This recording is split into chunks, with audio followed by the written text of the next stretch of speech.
건강하려 먹은 이 음료 오히려 독이 될 수 있습니다. 안녕하세요. 건강과 정보입니다. 많은 사람들이 건강을 지키기 위해서 다양한 건강 음료를 섭취하게 되는데 특정 질환을 앓고 있다면 오히려 독이 될 수 있습니다. 따라서 질환별로 주의해야 하는 건강한 음료에 대해서 알아보겠습니다. 이제 시작이니 지금부터 집중해주세요. 사과 또는 양파즙. 콩팥 질환을 앓고 있으면 사과 또는 양파즙을 섭취할 때 주의해야 합니다. 그 이유는 사과 또는 양파즙에는 다량의 칼륨이 들어있어 콩팥 질환 환자가 섭취하게 되면 체내에 비정상적으로 칼륨의 농도를 높일 수 있기 때문입니다. 콩팥의 원래 기능은 노폐물을 걸러내는 역할을 하는데 만성 콩팥 질환 환자들은 칼륨의 높은 농도를 잘 걸러내지 못하고 잘 조절하지 못하기 때문에 문제가 발생할 수 있습니다. 추가적으로 이온 음료도 다량의 나트륨과 칼륨이 많이 들어있어 이온 음료도 피하는 것이 좋습니다. 다양한 과일즙. 당뇨병을 가지고 있는 분들이라면 과일즙은 피하는 것이 좋습니다. 보통 포도즙이나 배즙, 사과즙을 먹게 되면 설탕물을 마시는 것과 같이 당을 많이 섭취하기 때문에 당뇨병 환자들에게는 좋지 않습니다. 과일즙의 당류 함량은 평균적으로 10g 내외인데 하루 두세 포씩 먹게 되면 세계보건기구에서 권고하는 하루당 섭취량 25g을 훌쩍 넘기 때문에 좋지 않습니다. 따라서 당뇨병 환자인 경우 과일즙을 아예 안 먹는 게 좋고, 건강한 사람도 과일즙을 많이 먹으면 당이 올라갈 수 있으니 하루나 이틀에 한 포씩 먹는 게 바람직하다고 합니다.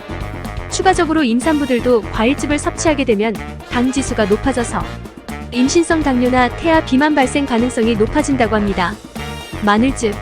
슈퍼푸드로 알려진 마늘을 먹으면 안 되는 사람이 있다고 하는데 바로 위장장애를 가지고 있다면 마늘 섭취를 피하는 것이 좋습니다. 그 이유는 알리신이 위 점막을 자극하고 위통이나 위염을 악화시킬 수 있다고 합니다. 특히나 마늘즙은 생마늘보다 알리신 성분 함량이 높다고 합니다. 다만 마늘을 꼭 먹고 싶다면 구운 마늘이나 숙성시킨 흑마늘로 섭취하면 문제가 없다고 합니다. 이번에는 건강즙을 현명하게 먹을 수 있는 방법에 대해서 알아보겠습니다. 건강즙은 씹지 않고 바로 넘기기 때문에 포만감을 주지 않고 흡수도 빨라서 혈당이나 간 수치가 증가할 수 있습니다. 또한 한 종류의 건강즙을 너무 오래 먹게 되면 농축된 독성 성분도 몸에 쌓여서 우리 몸에 안 좋은 영향을 끼칠 수 있습니다. 따라서 건강즙을 섭취할 때는 1회 혹은 2회 정도 식후에 먹어야 우리 몸의 부담을 줄일 수 있습니다.